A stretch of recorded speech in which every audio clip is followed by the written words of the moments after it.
Hello and welcome to my January recap of my no spend, no buy year.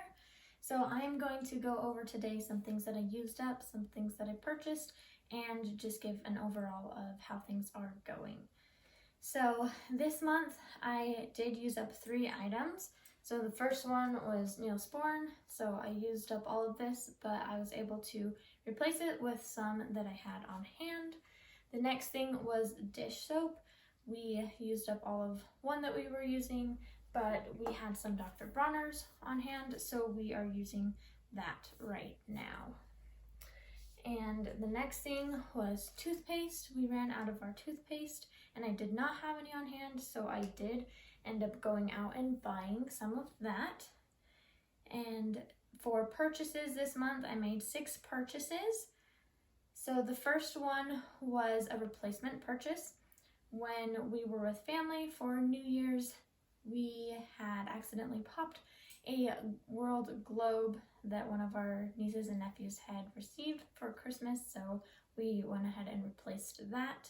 The next thing was an experience. So there is a young woman in our congregation, in our youth group that I serve in, that was playing basketball for her senior night, and so me and my husband decided to go to that, and so we did end up purchasing the tickets to be able to go and attend that.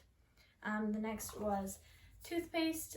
We didn't have any on hand, and I was going out of town, and so we needed another one, plus we ran out of the one that we had, so I went ahead and bought some more toothpaste.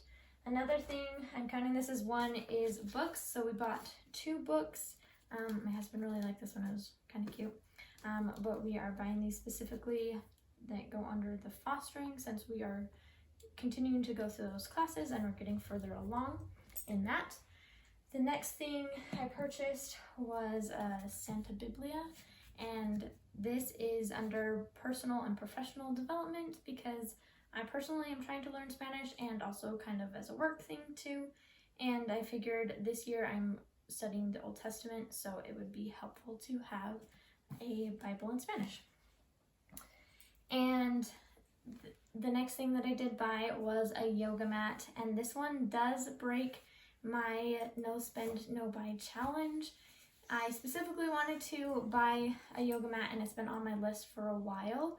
And when I went to pick up the toothpaste, I kind of walked around the store and they had some yoga mats on sale, and I left the store without purchasing one. But then when I came home and I told my husband about it, he just said, let's just go and get one. So we went back to the store, we purchased that yoga mat, and I specifically wanted it because in the mornings I take Willow on walks, and when we come home I like to do stretches and yoga. And she usually ends up joining me on the yoga mat to do yoga.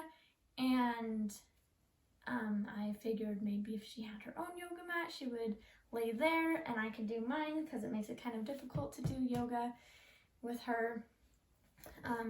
And so we purchased that. And we also found one that was kind of matched the colors in our living room. So if I left it out, that would be fine, because she usually would go looking for places to lay if it wasn't out. So we purchased that, and I immediately regretted it. I was going back and forth, and so I decided to take it back because we got it back here. And you know what, I learned that she likes to do yoga with me and not just on the yoga mat, and so I don't know if that's going to change. So I did end up breaking my no spend, no buy, but since I returned it, I don't know, does that really count?